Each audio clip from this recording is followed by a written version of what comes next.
मेड़ता के निकटवर्ती ग्राम देशवाल ग्राम विकास समिति के अध्यक्ष अर्जुन राम कासनिया के नेतृत्व में एक प्रतिनिधि मंडल ने उपखंड अधिकारी को ज्ञापन सौंपा। ज्ञापन में गाड़ी अलवार समाज के लोगों को स्थायी पट्टा देने की मांग की गई है। कहा गया है कि गाड़ी अलवार समाज के लोग कई वर्षों से ग्राम देशवाल में निवास करें और तहसीलदार मेड़ता द्वारा जारी नोटिस सरासर गलत है। गाड़ी अलवार समाज के लोगों का कहना है कि उनके पास रहने के लिए कोई अन्य स्थान नहीं और वे लंबे समय से इसी स्थान पर निवास कर रहे हैं। अर्जुन राम कासनिया ने कहा है कि गाड़ी अलवार समाज के लोगों को न्याय दिलाने के लिए हम संघर्ष करेंगे। उनकी मांगों को पूरा करने के लिए उपखंड अधिकारी से अनुरोध करते हैं। उन्होंने कहा कि गाड़ी अलवार समाज के लोग स्थायी पट्टे देने से उन्हें अपने घरों को सुरक्षित रहने का अधिकार मिल जाएगा। इस अवसर पंचायत समिति के सदस्य विमलेश कासनिया, प्रदीप चौधरी, मेड़ता पंचायत समिति के प्रधान संदीप चौधरी, मेड़ता सहित ग्राम के महिला और पुरुष मौजूद रहे। सभी ने एक स्वर में गाड़ी अलवार समाज के लोगों को स्थायी पट्टा देने की मांग की गई है। देशवाल गांव में लुहार समाज के लोग जब गांव बसा था उसी समय ग्राम देशवाल में लुहार समाज के लोग भी बसे थे। गाड़ी लुहार समाज के लोग भी बसे थे। इनको तहसीलदार ने नोटिस जारी किया है कि भाई तुम यहाँ से बेदखल हो जाओ, नहीं तो तुम्हारे मकान गिरा देंगे, हटा देंगे। देशवाल गांव बनने के बाद कई लोगों के पट्टे बने हैं ग्राम पंचायतों के जनप्रतिनिधि, पर अब तक इन गाड़िया लवारों के पट्टे क्यों नहीं बनाए? गाड़िया लुहार समाज के लोग अशिक्षित, पढ़े लिखे कम थे, पढ़े लिखे थे ही नहीं, अशिक्षित थे।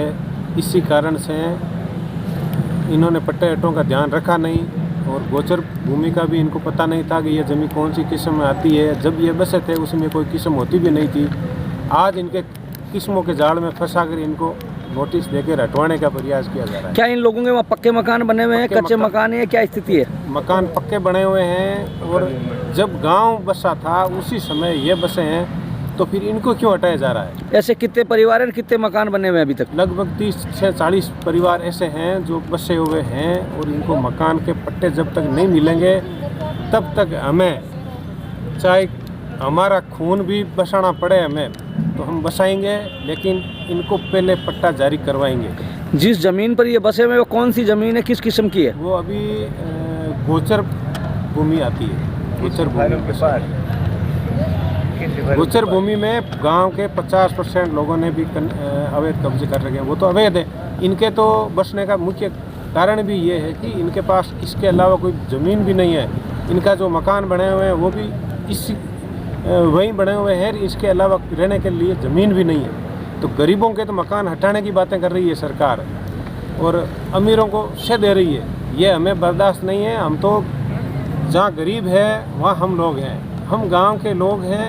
मैं संघर्ष समिति देशवाल का अध्यक्ष हूँ। मैं किसी भी हालत में किसी भी गरीब के साथ अन्याय नहीं होने दूंगा, चाहे मुझे गोलियाँ खानी पड़े, लड़ाई करनी पड़े, जेल जाना पड़े, कुछ भी करना पड़े, लेकिन मैं गरीब समाज के साथ हूँ। जो आदमी गरीब है उस गरीब के साथ हूँ। मैं तो पूरा गांव बचोड़ा, मेरे पिताजी दादा यहाँ पे गया था देशवाल के अंदर। खासी तू जाता खासी तू बैठा जाता खासी तू पाना आना करता दी से आबू बैठा गाड़ी द्वारा अब कहेगा तब तो मैं 100 साल सदी में दादा बैठे परदादा बैठा, तो मैं दूसरी जगह की जगह जाओ, आप दे दो, दूसरी जगह कहीं भी है।